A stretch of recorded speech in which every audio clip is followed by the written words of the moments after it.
අයිබෝන් ඔබ එකතු වෙලා ඉන්නේ SL Geek YouTube channel එකෙන් ගෙන තවත් වීඩියෝ එකක් එක්ක. Instagram කියන අපි හැමෝම නිතරම use කරන social media application එක. අපි නිතරම එක එක්කෙනාට messages යවන Instagram use කරනවා. Instagram විතර නෙමෙයි මගේ phone එකේ applications ගොඩක් තියෙනවා. විශේෂයෙන් මේ වගේ Instagram app එකේ කොහොමද messages නැති වුණොත් තාපෝසරයක් අරගන්නේ? එකපාරට touch වෙලා සමහර කෙනෙක් message delete වෙන වෙලාවල් තියෙනවා. සමහර කෙනෙක් හිතා මතා delete කරන වෙලාවල් තියෙනවා. මේගේ messages delete වුණාට පස්සේ හිතනවා අනේ මේ messages ටික තිබ්බා නම් හොඳයි. මට ආපෝසරයක් මේ ටික ඕනි කියලා. කොහොමද මේව රිකවර් කරගන්නේ? ඉතින් මේ වීඩියෝ එක කතා කරන කොහොමද ඔයගේ අතින් හිතාමතා හෝ වැරදිලා හෝ delete වෙච්ච Instagram messages නැවතත් රිකවර් කරගන්නේ කියලා. ඒ වගේ මම කතා කරනවා මේ විතරක් නෙමෙයි තවත් ඔයගේ phone එකේ තිබිලා මැගිච්ච data ආපස්සරක් අරගන්නේ කොහොමද කියලා. වීඩියෝ share කරන වගේ පළතුරු තුපර subscribe button එක press කරන්න. එතකොට ඉස්සරහට මම දෙන වීඩියෝස් අගාඩම ගෙන්න ගන්න හැකියාව තියෙනවා.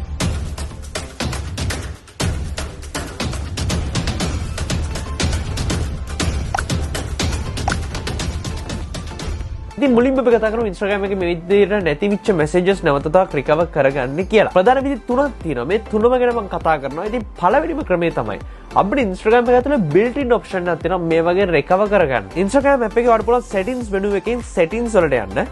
මෙතන settings වලට ගියාට පස්සේ වඩ පල්ලෙහාට scroll කරලා බලා ගන්න පුළුවන් download your information කියලා button එකක් තියෙනවා. මෙන්න මෙතනට ගියාට පස්සේ වඩ පුළුවන් ඔයාගේ information download කරන්න මෙතන request download කියලා button එකක් බලා ගන්න හම්බෙනවා. මෙතන ඔයාගේ account එක select කරලා ඔයාලට ගොඩක් පහසු හැකියාවක් තියෙනවා ඔයාගේ Instagram එකේ මෙච්චර කාලයක් වෙච්ච හැම data එකක්ම ඔයාලට backup එකක් විදිහට එහෙම නැත්නම් පොඩි file එකක් විදිහට download කරලා අරගන්න. ඔයාලට ඒ වෙලෙම හරිය නැත්නම් ඔයාගේ email එකට හරිය තමයි ගොඩක් වෙලාවට මේක එන්නේ. ඒක කාලෙන් කාලට මේක වෙනස් වෙනවා. නමුත් basically ඔයාලට මේක හරහා ගොඩක් පහසු ඔයාලට අවශ්‍ය කරන මොනවද information කියලා select කරලා ඒ informations ටික download කරගන්න හැකියාව තියෙනවා. මේකත් එක්ක මෙච්චර කාලයක් Instagram එක කරපු හැම දෙයක්ම ඔයාලට එකම තැනකින් බලා ගන්න හැකියාව තියෙනවා. ගොඩක් වෙලාවට මේක HTML ෆයිල් එකක් හරි එහෙම නැත්නම් JSON ෆයිල් එකක් විතර තමයි බලා ගන්න හම්බෙන්නේ. මේ JSON කියන ෆයිල් එකේ arrays විදියට data ටික ඔක්කොම පල්ලෙහාට store වෙලා තියෙනවා. මේ වගේ ඔයාලට කැමති option එකකින් ඔයාලට මේක අරගන්න හැකියාව තියෙනවා. මම කතා කරන දෙවෙනි option එක තමයි Tenacio's alt data කියන software එක. මේ software එක download කරගන්න පුළුවන් links මම පල්ලෙහා description එකේ දාලා තියෙනවා. ඔයාලට මෙන්න මේ web page එකේ ගිහලා Tenacio's alt data කියන software එක download කරගන්න හැකියාව තියෙනවා. web page එකට ගියට පස්සේ බලා ගන්න පුළුවන් Tenacious alt data මම ඉන්නේ Mac OS එකේ. ඉතින් ඔයාලට මේක Windows වලට download කරගන්න පුළුවන්. Alt data bets iPhone data recovery without backup.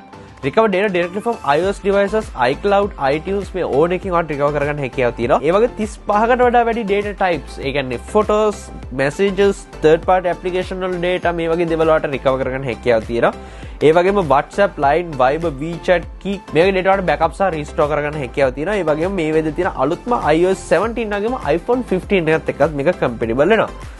අපිට පළහැට ගියට පස්සේ බලා ගන්න පුළුවන් මේ වගේ data delete වෙන පුළුවන් scenarios වැරදිලා delete වෙන පුළුවන් factory reset එකක් කරලා delete වෙන පුළුවන් අපි කතා කරන Instagram messages ගැන හැබැයි මෙතන තියෙන විවිධ scenarios වල විවිධ applications වල data මැකෙන්න පුළුවන් විදි ගැන ඉතින් සමහර display එක කැඩිලා වෙන්න පුළුවන් password එක මතක නැති වෙන්න පුළුවන් මේ වගේ දේවල් තියෙනවා මම කලිනුත් videos වල කතා කරලා තියෙනවා මේ වගේ දේවල් fix කරගන්නේ කොහොමද කියලා නමුත් මේ software එකේ ගොඩම අපි target කරන්නේ data recover කරගන්න එක ගැන ඉතින් ප්‍රධාන විදිහට ඔයගොල්ලන්ට බලා ගන්න පුළුවන් කිසිම backup එකක් නැතුව iOS devices වලින් data recover කරගන්න පුළුවන් කියලා සඳහන් කරලා තියෙනවා. ඒ වගේම iCloud එකේ මොන හරි reason එකක් නිසා සමහර කෙනා iCloud data restore කරන එක ගොඩාක් painful experience එකක්.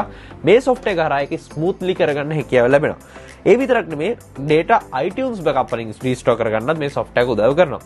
ඉතින් මේ දේවල් ගැන ලොකු විස්තරයක් සඳහන් කරලා තියෙනවා. ඊට අමතරව තවදුරටත් system repair tool එකකුත් මේ software එක ඇතුලේ built in ලැබිලා තියෙනවා.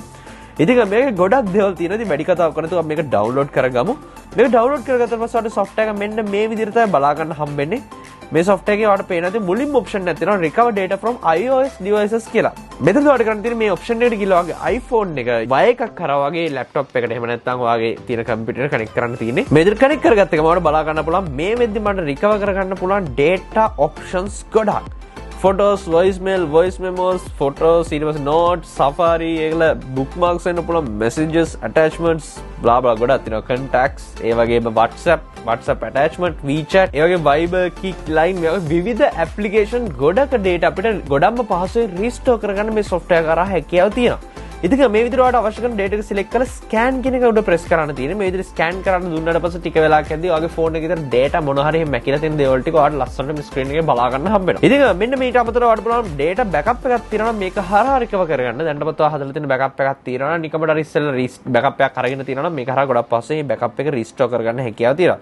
ඊට පස්සේ මම කලින් කිව්ව විදිහට iCloud එකේ backup එකක් තියෙනවනේ සමහරක් කරන්න මේ backup එක වගේ iPhone එකට ගන්න බැරි වෙන අවස්ථා ඕන තරම් තියෙනවා. ඔයගොල්ලෝ දැකලාද අලුත් iPhone එකක් අරගෙන එහෙම ස්විච් එද්දි සමහර කෙනාට ගොඩාක් ලොකු GB ගණනක් iCloud එක use කරන කෙනෙක් නම් මේක දන්නවා. සෑහෙන්න අමාරුයි ගොඩක් වෙලා යනවා මේ වැඩේට. නමුත් මේකත් එක්කේ process එක ගොඩක් smoothly කරන්න පුළුවන්. ඔයාලට ගොඩක් පහසුවෙන් iCloud එකට sign වෙලා iCloud backup access කරන්න වගේ මේවා restore කරගන්න මෙතන options ලබා දීලා තියෙනවා. ඒ වගේ iOS system එකේ මොනවා issues තියෙනවනේ ඒක fix කරගන්නත් ඔයාලට අවස්ථාවක් තියෙනවා. මම කලින් වීඩියෝස් වල කතා කරපු විදිහට මෙතනද ඔයාලට option එකක් තියෙනවා. ඔයාගේ phone එකේ firmware එක download කරලා ඒක install කරලා phone එකේ තියෙන ඕනම විදි issue එකක් සම්පූර්ණයෙන්ම fix කරගන්න. හැබැයි මෙතනද ඔයාගේ data නම් නැති වෙනවා. අවසාන වශයෙන් ඔයාලට පුළුවන් social media applications කිහිපයක් පෙන්වලා තියෙනවා. මේවේ තියෙන messages recover කරගන්නත් මෙතනද options ලබා දීලා තියෙනවා. ඉතින් මේ options දෙකටම පස්සේ අවසාන option එක ඉතින් සරල දෙයක්. ඔයාගේ යාළුවට හරි ඔයාගේ messages delete කරපු කෙනා නැවත ඔයාගේ messages ටික forward කරන්න කියන්නේ වෙනවා. මෙන්න මේ options තුන තමයි සාමාන්‍යයෙන් ඔයාගේ messages delete වෙනවත් මැකුණොත් ඔයාලට ආය අරගන්න තියෙන ක්‍රම තුන. ඉතින් මම මේ කතා කරපු ක්‍රම වලින් සමහරක් විට ක්‍රමයක් ඔයාලට හරිය අර පළවෙනි එක කතා කරපු ඔයාලට සම්පූර්ණයෙන්ම information download කරලා Instagram එක කරා මේක අරගන්න හැකියාව තියෙනවා. නැත්නම් alt data හරහා recover කරගන්න හැකියාව තියෙනවා. මේ ක්‍රම දෙක ඔයාලට use කරන්න පුළුවන්. මම කොමෙන්ට් ලින්ක්ස් පල්ලා description එකේ දාලා තියෙනවා. වීඩියෝ share කරන්න, ඒ වගේ මාත් හිතන දේවල් අනිවාර්යෙන් පල්ලෙන් comment කරන්න. ඒ වගේ මේ SL Geek YouTube channel අලුත් කරන්න මතකද subscribe කරන්න. අපේ ආයතන තුලින් හැම එකක් ඔයගොල්ලෝ හැමෝටම සුබ දවසක්.